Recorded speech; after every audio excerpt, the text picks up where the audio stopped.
Os primeiros relatos sobre o mergulho datam da antiguidade. A técnica era utilizada para resgatar armas e alimentos do fundo do mar. Na Coreia e no Japão, há mais de 4.000 anos antes de Cristo, já existiam mergulhadores especialistas em caçar pérolas. Em 1943, o francês renomado Jacques Cousteau fez o primeiro mergulho na costa provençal, um mergulho de 20 metros aproximadamente, com o equipamento que ele mesmo criou, o Aqualung, uma espécie de pulmão aquático. No Brasil, o mergulho chegou há 50 anos, com equipamentos trazidos por companhias aéreas americanas.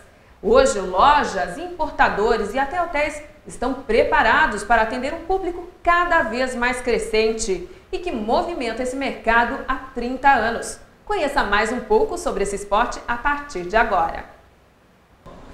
Meu nome é Isnei, Isnei Hudson da Silva. Eu moro aqui em São Carlos e eu tenho uma escola de mergulho, chama Piradivers. Bom, eu tinha sempre tive vontade, nunca tinha curso disponível na cidade onde eu morava, que era Piracicaba. Aí surgiu uma oportunidade de um curso num clube, um clube atlético. E aí eu fiz o curso, tudo, demorou bastante, o curso foi de 2 meses. E aí depois o meu batismo, que a gente fala, foi em Ilhabela, foi em agosto de 97.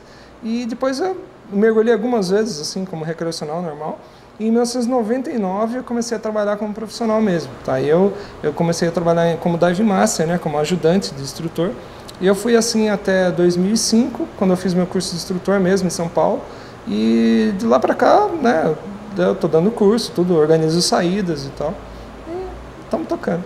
O mergulho, em si, ele é desde a época dos assírios, da antiguidade, ele já era conhecido alguns equipamentos, já era feito mergulho assim, usando algum tipo de aparato, não só no fôlego. Isso no final do século XIX também, só que aí já foi desenvolvido um equipamento com compressor e um escafandro. Então também era usado basicamente para intuito militar. No começo do século XX, também ainda foi desenvolvendo equipamentos um pouco mais leves, para o mergulhador em si, mais seguros, só que ainda tinha um problema sério de doença, seria a doença descompressiva ou a doença do mergulhador. Então a Real Marinha Inglesa encomendou um trabalho com John Scott e Haldane, e ele desenvolveu as primeiras tabelas de mergulho, levando em consideração tempo de imersão, profundidade. Então essa tabela ela é usada até hoje. Algumas certificadoras ainda usam esse modelo modificado para o homem comum, porque a princípio foi mais para o militar, que tem uma estrutura física bem melhor. Por volta de 1944, Jacques Cousteau inventou um equipamento de mergulho, era o Aqualung. A partir daí começou a ficar muito mais fácil para a pessoa comum mergulhar, que até então tinha que usar todo aquele aparato, toda aquela de escafandro pesado, inclusive um equipamento completo de mergulho pesava na faixa de 120 quilos. Isso aí depois passou a pesar na faixa de 20, 30 quilos no máximo. Até depois, nos anos 50, como começou a difundir esse equipamento e não tinha treinamento ainda para isso, começou a aparecer os problemas, porque o homem comum, de repente, pegava o equipamento, entrava na água sem treinamento nenhum e começou a dar problema. Então, houve uma necessidade de se criar padrões aceitos no mundo inteiro. Aí surgiram várias certificadoras, inclusive a que eu faço parte hoje, que é a NAUI, foi fundada em 1960 em Houston, Texas. Hoje a sede dela é em Tampa, na Flórida, e ela desenvolveu em 1960 o primeiro curso de formação de instrutores. Daí para frente aí começaram a estabelecer padrões mínimos de segurança e treinamento, e daí para frente começou a difundir cada vez mais o mergulho. Nos anos 70 houve uma melhora significativa na qualidade dos equipamentos e diminuição de preço. Então no final dos anos 70 já tinha bastante gente mergulhando, isso nos Estados Unidos. Nos anos 80 e 90 já houve assim, um crescimento bastante significativo no Brasil, e também começaram a desenvolver misturas gasosas artificiais para mergulhos profundos, que até então era de domínio apenas do mergulho comercial, de prospecção de plataformas de petróleo.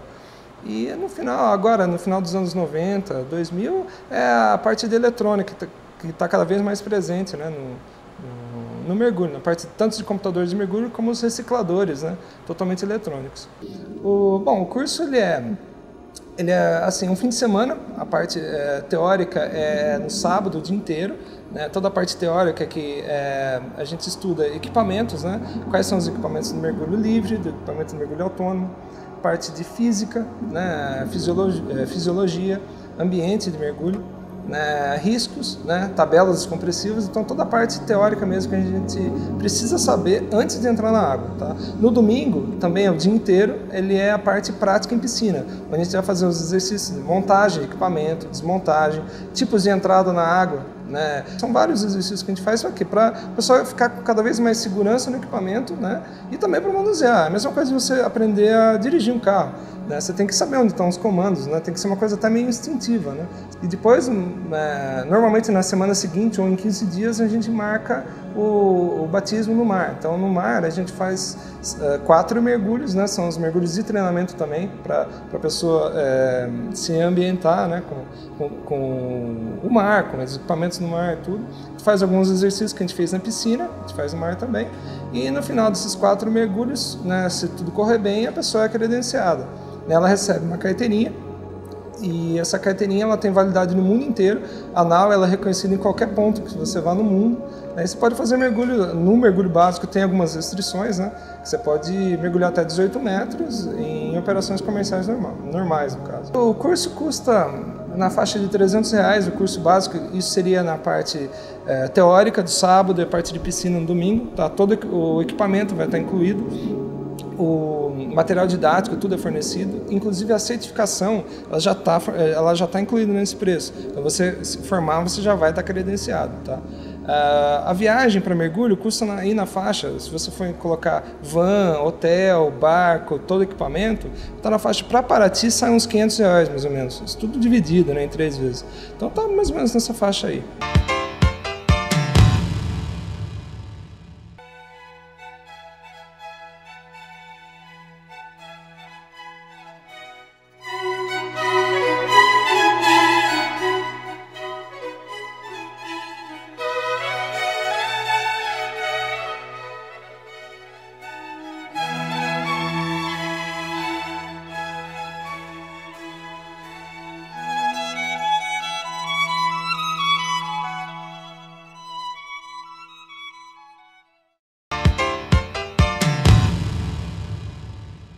Acho que o que vem na cabeça de todo mundo quando vai querer ou fazer um curso de mergulho e se encontrar um tubarão lá embaixo. Tá, isso aí, depois, em 1977, teve um marco nessa história, que foi aquele filme Tubarão, né? Que deu uma visão totalmente errada de um tubarão inteligente e vingativo. Não tem nada a ver, isso aí é tudo história. Tá? Infelizmente, por ano morrem 100 milhões de tubarões em redes de pesca, né, no mundo. Todos os anos, né? Isso não é até hoje, todo ano morre. Então, a natureza não consegue repor. Tá? Então, infelizmente, em 10 anos aí não vai ter mais nenhum tubarão. Tá? Minha filha provavelmente só vai ver em museu, infelizmente. Tá? Porque ele é o topo da cadeia alimentar. Né? Se você não mexer com ele, se ninguém for atrás, não vai acontecer nada. Tá? Por quê? Se você está num ambiente equilibrado, por exemplo, Fernando Noronha, se você mergulhar lá, você vai ver tubarão para tudo quanto é lado. Mas por quê? Eles estão num ambiente que tem bastante comida, tá tudo tranquilo, não vai acontecer nada. Tá? Você não vai acontecer ataque. No Brasil, para mergulhador autônomo, que é o caso com equipamento, nunca aconteceu.